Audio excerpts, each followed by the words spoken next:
Ma'asyiral muslimin, jamaah salat Jumat rahimakumullah. Di hari yang sangat mulia ini, marilah kita selalu berusaha meningkatkan ketakwaan kita kepada Allah, dengan kita selalu menjalankan semua perintah-perintah Allah dan menjauhi semua larangan-larangannya. Karena ketakwaan merupakan sebaik-baik bekal yang akan kita bawa ketika kita kembali menghadap Allah untuk selamanya. Ma'asyiral muslimin rahimakumullah. Hidup di era digital ini membuat kita yang jauh akan terasa dekat, yang lama akan terasa cepat. Zaman dahulu, seseorang ingin berangkat haji ke Mekah hanya bisa melalui transportasi perahu layar dan ditempuh perjalanan berbulan-bulan, bahkan ada yang tahunan. Namun di era sekarang ini, perjalanan tersebut bisa ditempuh dengan hanya hitungan jam. Bukan hanya itu, dahulu seseorang ingin menyampaikan berita dengan cara pengiriman surat menyurat via pos. Namun di era modern ini, segala informasi bisa didapatkan dengan hitungan detik. Peristiwa di luar negeri langsung bisa diakses dengan waktu sesaat. Segala musibah dan bencana yang terjadi di luar sana pun dengan cepat bisa dirasakan. Inilah zaman modernisasi, canggih, cepat, dan instan. Kecanggihan media digital ini bukan hanya mampu mendekatkan yang jauh dan mempercepat yang lama, tetapi juga mampu membuka peluang pahala dan dosa. Media ini akan menjadi ladang pahala yang mengalir jika digunakan untuk kebaikan dan kemaslahatan.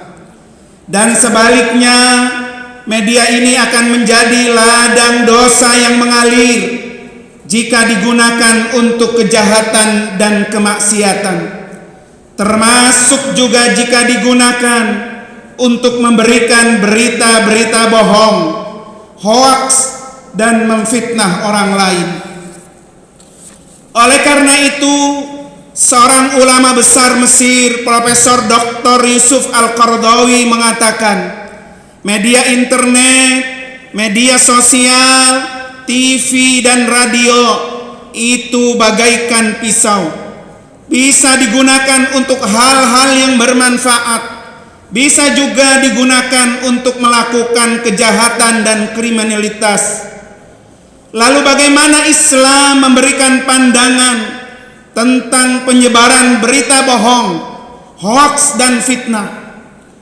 Ma'asyiral muslimin rahimakumullah. Dalam sepanjang sejarah dapat dikatakan bahwa berita hoaks itu bukanlah hal yang baru, melainkan sudah terjadi sejak zaman Nabi Adam alaihissalam dan terus berjalan hingga masa Nabi Muhammad sallallahu alaihi wasallam. Bahkan berita hoaks ini terus akan muncul hingga akhir zaman seperti sekarang ini yang sering marak terjadi. Firman Allah Subhanahu wa taala tentang berita hoaks yang terjadi pada zaman Nabi Adam alaihissalam dan istrinya Hawa. Fawaswasa lahuma syaitanu liyubdiyalahuma ma wuri anhuma min sawatihima wa qala ma nahakuma rabbukuma an hadhihi syajarah illa an takuna malakaini aw takuna minal khalidin wa qasamahuma inni lakuma laminan nasihin. Kemudian setan membisikkan pikiran jahat kepada mereka agar menampakkan aurat mereka yang selama ini tertutup. Dan setan berkata, Tuhanmu hanya melarang kamu berdua mendekati pohon ini agar kamu berdua tidak menjadi malaikat atau tidak menjadi orang yang kekal di dalam surga. Dan setan bersumpah kepada keduanya, sesungguhnya aku ini benar-benar termasuk para penasehatmu. Surah Al-A'raf ayat 20 dan 21. Ma'asyiral muslimin rahimakumullah, dalam tafsir Ibnu Katsir dijelaskan bahwa setan dengki terhadap Nabi Adam alaihissalam dan Hawa. Dia terus berupaya melancarkan godaan dan tipu muslihatnya untuk merampas semua yang ada pada keduanya. Setan berdusta dan merekayasa kebohongan dengan berkata dan bersumpah atas nama Allah. Lalu setan berkata kepada Nabi Adam dan Hawa, "Aku adalah orang yang lebih dulu ada di dalam surga ini sebelum kamu berdua. Aku lebih tahu tentang kemaslahatan kamu berdua." Karena setan tidak menginginkan Nabi Adam dan Hawa hidup kekal di dalam surga. Ma'asyiral muslimin rahimakumullah, pemberitaan bohong hoaks semacam ini dianggap paling efektif karena kebohongannya mencantumkan sumber media dan tokoh yang dianggap paling berpengaruh. Berita hoaks juga muncul pada kisah Ummul Mukminin Aisyah radhiyallahu anha yang menjadi korban berita hoaks. Aisyah dituduh selingkuh oleh golongan penyebar berita kebohongan dari orang-orang munafik, dan beritanya menjadi tersebar seantero kota Madinah. Dan orang yang paling terdepan penyebaran fitnah ini adalah Abdullah bin Ubay. Akhirnya Allah subhanahu wa ta'ala klarifikasi kebenaran berita ini, dan Allah abadikan dalam Al-Quran. Innal ladina ja'u bil ifki usbatum minkum la tahsabuhu syarran lakum bal huwa khairul lakum likulli imri'im minhum maktasaba minal ismi walladzi tawalla kibrahu minhum lahu adabun azim. Sesungguhnya orang-orang yang membawa berita bohong itu adalah dari golongan kamu juga. Janganlah kamu mengira berita itu buruk bagi kamu, bahkan itu baik bagi kamu. Setiap orang dari mereka akan mendapatkan balasan dari dosa yang diperbuatnya, dan barang siapa di antara mereka yang mengambil bagian terbesar dari dosa yang diperbuatnya, dia mendapatkan azab yang besar pula. Surah An-Nur ayat 11. Ma'asyiral muslimin rahimakumullah, dalam kehidupan sehari-hari kita sering mendapatkan informasi yang tidak jelas asal usulnya. Kadang dari satu peristiwa kecil, tetapi dalam pemberitaannya peristiwa itu begitu besar. Terkadang juga berita itu menyangkut kehormatan seorang muslim. Bahkan tidak jarang sebuah rumah tangga menjadi retak bercerai-berai hanya karena sebuah berita yang belum tentu benar. Bagaimanakah seorang muslim bersikap terhadap berita yang bersumber dari orang yang belum diketahui kejujurannya itu? Allah subhanahu wa ta'ala berfirman, "Ya ayyuhalladzina amanu in ja'akum fasikum binaba'in fatabayyanu an tusibu qauman bijahalatin fatusbihu ala ma fa'altum nadimin." Hai orang-orang yang beriman, jika datang kepadamu orang fasik membawa satu berita, maka periksalah dengan teliti agar kamu tidak menimpakan suatu musibah kepada satu kaum tanpa mengetahui keadaan yang menyebabkan kamu menyesal atas perbuatan itu.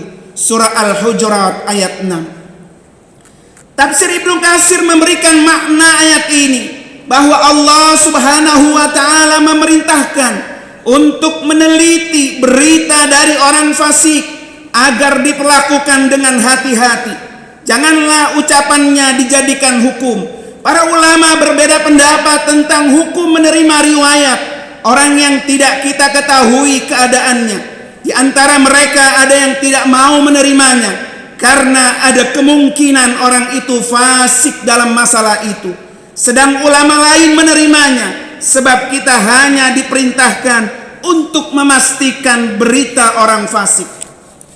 Banyak mufassir menuturkan bahwa ayat ini turun mengenai Al-Walid bin Uqbah bin Abi Mu'aid ketika diutus oleh Rasulullah sallallahu alaihi wasallam untuk mengambil zakat Bani Mustalik.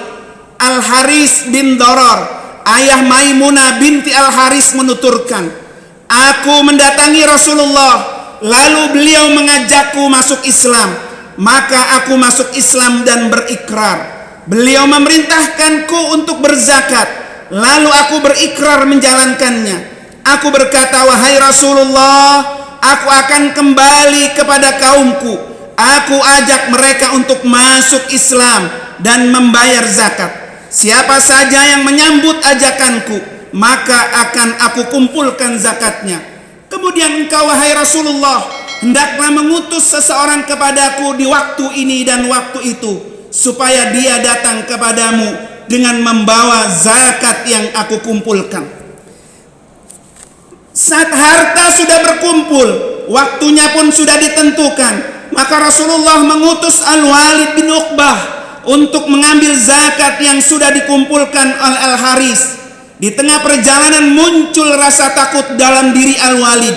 Akhirnya dia kembali kepada Nabi dengan berkata, Al-Haris menghalangiku untuk mengambil zakat dan dia ingin membunuhku. Rasulullah murka lalu mengutus seseorang lagi kepada Al-Haris. Sementara Al-Haris menunggu, belum juga datang utusan Nabi. Akhirnya Al-Haris segera mengumpulkan para pembesar kaumnya dan mereka sepakat untuk mendatangi dan mengantarkan zakatnya langsung ke hadapan Rasulullah. Di tengah perjalanan mereka bertemu dengan utusan Rasulullah yang berencana memerangi Al-Haris. Al-Haris pun terkejut ketika tahu bahwa mereka diutus untuk memeranginya. Lalu dia mendatangi Rasulullah. Kemudian Nabi bersabda, kamu telah menghalangi pengambilan zakat dan ingin membunuh utusanku. Al-Haris pun berkata, tidak ya Rasulullah, demi zat yang mengutusmu dengan kebenaran. Wahai Rasulullah, aku tidak melihat utusanmu dan tidak mendatangiku. Aku sudah siapkan dengan zakat. Ketika utusanmu terhalang dariku, maka aku takut engkau akan murka kepadaku. Akhirnya turunlah ayat ini, ya ayyuhalladzina amanu in ja'akum fasikum binaba'in fatabayyanu. Hai orang-orang yang beriman, jika datang kepadamu orang fasik membawa satu berita, maka periksalah dengan teliti akan kebenarannya. Surah Al-Hujurat ayat 6. Ma'asyiral muslimin rahimakumullah, kaum muslimin semuanya sangat memerlukan ayat ini untuk kita baca, kita renungi dan beradab dengannya. Betapa banyak fitnah yang terjadi akibat berita bohong yang disebarkan oleh orang fasik yang jahat. Betapa banyak darah tertumpah, jiwa terbunuh, harta terampas, kehormatan terkoyakan akibat berita tidak benar, berita yang dibuat oleh para musuh Islam dan musuh umat ini. Dengan berita itu mereka hendak menghancurkan persatuan umat, menghancurkan negara kesatuan Republik Indonesia, mencabik-cabiknya dan mengobarkan api permusuhan di antara umat Islam. Betapa banyak dua saudara berpisah disebabkan karena berita bohong. Betapa banyak suami istri terpisah karena berita yang tidak benar, dan kelompok-kelompok saling memerangi karena terpicu berita bohong. Oleh karena itu umat Islam harus membiasakan diri untuk melakukan klarifikasi semua berita dan informasi, apalagi jika informasinya datang dari orang-orang fasik. Ma'asyiral muslimin rahimakumullah, Fatwa MUI nomor 24 tahun 2017 haram hukumnya untuk menyebar berita atau membuat konten informasi tentang hoaks, ghibah, fitnah, namimah, aib, bullying, ujaran kebencian dan lain sebagainya. Bahkan termasuk dosa besar yang akan menimbulkan fitnah serta merusak sendi-sendi kehidupan masyarakat. Rasulullah sallallahu alaihi wasallam bersabda, maukah aku beritahu kepada kalian dosa besar yang paling besar? Para sahabat pun menjawab, tentu ya Rasulullah, yaitu dosa menyekutukan Allah, dosa durhaka kepada kedua orang tua, serta camkanlah dosa perkataan bohong dan saksi palsu. Hadis ini dapat mempertegas bahwa Allah Subhanahu wa taala mengandeng dua larangan sekaligus, yaitu larangan menyembah berhala yang najis dan larangan berkata dusta. Sebagaimana penegasan ini Allah sebutkan dalam surah Al-Hajj ayat 30. Dosa penyebar hoak berada di bawah dosa syirik. Fajtanibur rijza minal authan wajtanibu qaulaz zur. Maka jauhilah olehmu penyembahan berhala-berhala yang najis itu, dan jauhilah perkataan dusta. Surah Al-Hajj ayat 30. Ma'asyiral muslimin rahimakumullah, mari kita patuhi semua yang Allah sudah titahkan dalam Al-Quran dan Rasulullah sallallahu alaihi wasallam sudah contohkan dalam sunnahnya, karena kedua warisan ini tidak akan membuat kita tersesat dan tidak akan menjadikan kita melakukan maksiat. Barakallahu li wa lakum fil Qur'anil Karim wa nafa'ani wa iyyakum bima fihi minal ayati wad dzikril hakim wa taqabbala minni wa minkum tilawatahu innahu samil alim. Aqulu qawli hada wa astaghfirullahal azim li wa lakum wa lisairil muslimina wal muslimat wal mu'minina wal mu'minat min kulli dhanbin fastaghfirullahal ghafurur rahim. Assalamualaikum warahmatullahi wabarakatuh. Sahabat muslim, dengan rahmat dan hidayah Allah, alhamdulillah wa syukrulillah, ada info yang sangat penting banget, terutama untuk para bapak dan ibu yang memiliki putri-putri yang baru saja lulus dari sekolah dasar atau madrasah ibtidaiyah. Sahabat muslim bingung mau melanjutkan kemana? Jawabannya hanya di Yayasan Wafiz Al-Amin Center. Sekarang ini Yayasan Wafiz Al-Amin Center di tahun pelajaran 2021-2022 membuka SMP IT Al-Amin Center Boarding School khusus untuk putri saja.